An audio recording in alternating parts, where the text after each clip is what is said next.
Hi students, நிறைய பேருக்கு இந்த தமிழ்நாடு டாக்டர் அம்பேத்கர் லா யூனிவர்சிட்டியில் நிறைய பேருக்கு எலிஜிபிலிட்டி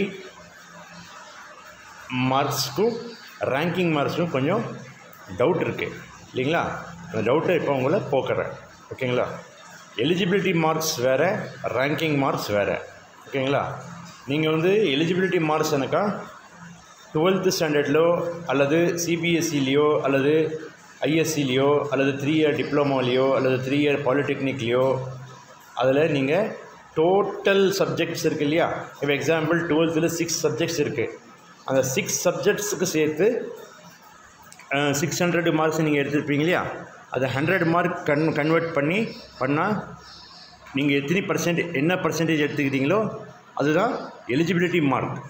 இப்போது இங்கே எங்களுடைய அட்மிஷனுக்கு, அதாவது 2024-25 உண்டான அட்மிஷனுக்கு எல்எல்பி 5 இயர்ஸ் கோர்ஸுக்கு, பிஏ எல்எல்பி 5 இயர்ஸ் கோர்ஸுக்கு எலிஜிபிலிட்டி மார்க்ஸ் என்ன கொடுத்துருக்குறாங்கனாக்கா, அதாவது அவங்களுடைய லா டிகிரி கோர்சஸ் இருக்கு இல்லையா, SOEL, அதில் நடத்தப்படுகின்ற அந்த கோர்ஸுக்கு பிஏ எல்எல்பிக்கும் பிபிஏ எல்எல்பிக்கும் பிகாம் எல்எல்பிக்கும் பிசிஏ எல்எல்பிக்கும் என்னென்ன எலிஜிபிலிட்டி மார்க்ஸ் கொடுத்துக்கிறாங்கனாக்கா, SC STயாக இருந்தால் 60% எடுத்துருக்கணும் டோட்டல் மார்க்ஸ். அதாவது 6 சப்ஜெக்ட்டுக்கு சேர்த்து அது நீங்கள் 100க்கு கால்குலேட் பண்ணி அதில் 60% அட்லீஸ்ட் எடுத்திருந்தால் தான் நீங்கள் எலிஜிபிள். ஓகேங்களா?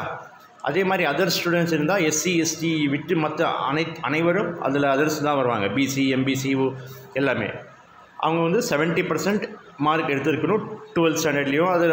அதாவது அங்கே கொடுத்துக்கிறாங்க பாருங்கள், qualifying examination, higher secondary, CBSE, ISC, 3 year diploma, 3 year polytechnic இல்லையா? அதில் அவங்க 70% எடுத்துருக்கணும். ஓகேங்களா? அது எலிஜிபிலிட்டி மார்க். இந்த அதாவது எலிஜிபிலிட்டி மார்க் வேறு, ரேங்கிங் மார்க் வேறு. நீங்கள் இது எடுத்திருந்தால் தான் நீங்கள் இந்த அப்ளிகேஷனுக்கு எலிஜிபிள். ஓகேங்களா? அதுக்கு பின்னாடி தான் ரேங்கிங் கால்குலேட் பண்ணுவாங்க. நீங்கள் இந்த 60%க்கு மேலே 12th ஸ்டாண்டர்ட்லேயோ அதுக்கு உண்டான இந்த குவாலிஃபைங் எக்ஸாமினேஷன் நீங்கள் எடுத்திருந்தால் தான், SC STயாக இருந்தால், அதர்ஸாக இருந்தால் 70% மார்க் எடுத்திருந்தால் தான் நீங்கள் எலிஜிபிள். அதே மாதிரி ரேங்கிங்க்கு இங்கே என்ன இப்போ ரேங்கிங் அதே மாதிரி இன்னொன்று, அஃபிலியேட்டட் காலேஜஸில் வெறும் 5 இயர் BA LLB இருக்கு இல்லையா? அதுக்கு நீங்கள் குவாலிஃபைங் எக்ஸாமினேஷனில் SC STயாக இருந்தால் 40% எடுத்துருக்கணும் மார்க். அப்போ தான் நீங்கள் அப்ளை பண்ணுறதுக்கு எலிஜிபிள். அதே மாதிரி அதர்ஸாக இருந்தால் 45% எடுத்திருந்தால் போதும்.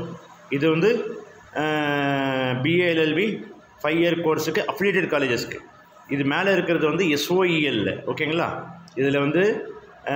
இதில் பர்சன்டேஜ் வேறு, இதில் பர்சன்டேஜ் வேறு. நீங்கள் உங்களுடைய பர்சன்டேஜ் மாதிரி எப்படி அப்ளை பண்ணுறதுக்கு தகுதி இருக்கிறீங்களா இல்லையான்னு பார்த்துட்டு நீங்கள் அப்ளை பண்ணிக்கலாம். ஓகேங்களா? அதே மாதிரி ரேங்கிங் வேறு. ஓகேங்களா? அதே மாதிரி இங்கே calculation of mark for ranking purpose கொடுத்துக்கிறாங்க பாருங்கள்.